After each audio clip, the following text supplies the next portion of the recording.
Hello everyone and welcome to Cinderful Gaming. I hope you're all doing well, I hope you're all staying safe, and most of all, I hope you're all fighting that war against the Grey. Today's video we're going to start collecting Age of Sigmar Warcry, and today we're going to take a look at the Untamed Beasts, one of the original warbands from the very first Warhammer Age of Sigmar Warcry box set, way back when. Though, not that long ago really, is it? But with that said, in this video, we're going to take a look at some of the models in the box set, talk a little bit about what you can build from this box set, how they work on the tabletop and what those sort of models are, and then take a look at some other models we can use to expand upon this box set and give you more options to play around with. It should be noted at this point as well that in Warcry, generally the box sets for the Warcry warbands are a perfect 1000 renown right off the get-go, or near enough. They're all pretty much balanced against each other, which is really nice. So this means, there's nothing you need to pick up besides this box, but we're going to give you some ideas on some ways to maybe expand and different your warband as you sort of play through campaigns or want some variation in your games. Now, we're going to finish off the video after looking at those other units with a little sample 1000 renown warband of not the standard army list, so you can use that as some inspiration maybe for building your own style of warband. So with that said, let's take a look at what we get. First of all, we get the champion model, that is the Heart Eater. All the Warcry warbands get one single model available to them as a champion, and the Heart Eater is the one for the Untamed Beasts. 20 wounds, toughness 4, 5 attacks at strength 5 is pretty nice. He's slightly better combat-wise than your average sort of Warcry warband leader. Normally, you're sort of strength 4-ish around there, but a nice little bit of extra strength. Now, he's got his own ability called All Out Attack, where a fighter can only use this ability if an enemy fighter has been taken down by them, and they get to make a bonus move or bonus attack action. Alongside our Heart Eater, we have a First Fang. This is sort of his second in command. Has a nice ranged attack of 8-inch, strength 2, strength 5 with 2 attacks, 2-5 on the damage, and 15 wounds as well with defense of 4. The Harpoon Snag ability is really cool, where you can pretty much drag your enemies towards you for a triple when you do this. This can include like pulling them off of balconies as well. Really fun stuff to do. Now we then get the Beast Speaker. This is a really cool model. The model with the whip you can see with the skull on its head. The Beast Speaker is 15 wounds, toughness 4, and got a decent amount of variety attacks as well at some decent damage. But really its big ability here is the double available to it called Beastmaster, where you can pick a visible friendly fighter with the Beast rune mark within 4 inches of this fighter, and they get to make a bonus attack action. Now, we then have Prey Takers. These are sort of your elite style fighters that have 2 different weapon options in the form of the Fanged Axe or Sawtooth Blade. Now, the difference between the two of them is you're going to be strength 5 with the axe, but you are going to get an extra attack for 4 attacks instead of 3 on the Sawtooth Blade. Other than that, they're both defense 4 and 10 wounds. Plains Runners are your standard sort of, grunts of your force. 3 attacks at strength 3, 1-3 on the damage, 3 for toughness and 8 wounds. Nothing to write home there about, but movement 5 is pretty nice.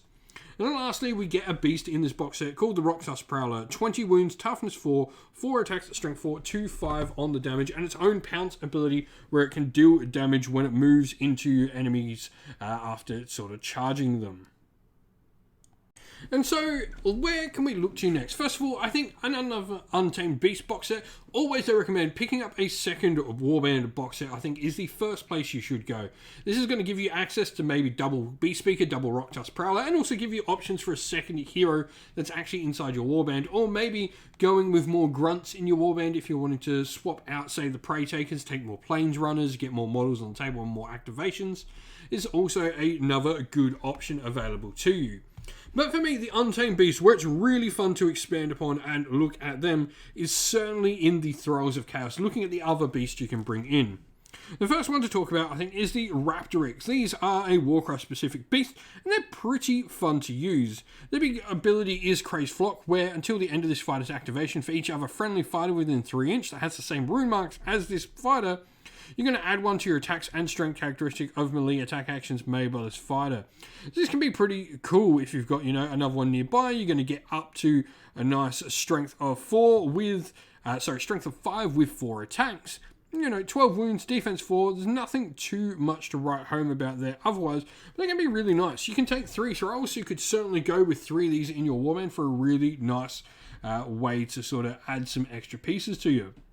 Now we then have the Chaos Spawn. These are really fun. First of all, 30 wounds, toughness 4 is solid, 4 attacks, strength 4, 2-4 on the damage. For a triple, the Rising Tentacles ability allows you to add the value of this ability to the attacks characteristic made by this fighter in this activation. So you use this at the start and it's going to work on both your attacks if you're in melee, so it can be quite a lot of attacks coming out. Triple 6 here is really nice to pump you up to 10 attacks each. Putting out 20 attacks in melee can be really solid. Lastly, the Razor Gore. This is slightly better version of the Rock Dust Prowler. 10 points more, it's going to get you 5 extra wounds on the model, and then it's going to have a similar sort of triple ability for it. Exactly the same, in fact. So you're also going to get, just the abilities there. And you're also going to get the Master's Voice reaction as well, which is available to all of the beasts in here, where if your champion sort of attacked, you can move your beast in to protect your champion. And so here we have our sample Warband for you. Obviously playing in the Untamed Beasts, this means our champion is going to be a Heart Eater. Now we've chosen to take the first Fang in here, and we've gone with double Beast Speakers. I think really important if you're going to run multiple thralls, have your Beast Speakers running around, being able to provide you and spread out your force a little bit better. This is going to allow you to sort of run one Beast Speaker with certain groups of your, thralls, your monsters, that are going to take in the Warband, but also it's going to allow you, to potentially get off more of those doubles and allow more of those thralls to attack. Now, we've got 2 Plains Runners. These are going to be really important. Need those extra models in the Warband, especially since thralls can't carry treasure, so these are going to be really important for being treasure carriers for the Warband. Thrall-wise, we've gone for 2 Raptorics and a Chaos Spawn. Now, you could certainly go 3 Raptorics, which I think is a very decent option. The Chaos Spawn, for me, is a really fun piece. I think he adds a lot. For me, if you're going to add the Rock Dust Prowler and you've got those 10 points spare, always upgrade to the Razor Gore for the extra 5 wounds on the model can be really important. But I think, 3 Raptorics could be really fun, and you could probably fit in, a second First Fang or even a second Heart Eater in there as well. If you jostle some things around, you probably don't need the double Beast Speakers if you're going with 2 Chaos Spawn maybe. But I think running one of the Beast Speakers with Chaos Spawn and one with the other 2 Raptorics is a really fun way to build this Warband. We're a perfect 1,000 renown on the nose, and we've got 135 wounds, which is on the high end of average, with 9 activations, right in that smack bang middle of where we want to be, from that 8 to 11 sort of activation range, which is pretty much the average for Warcry. If you've been playing with the Untamed Beasts, let us know how you've been going and what you would do with the Warband. What are your favourite thralls to bring in for the Warband that is all about the beasts in Age of Sigmar Warcry?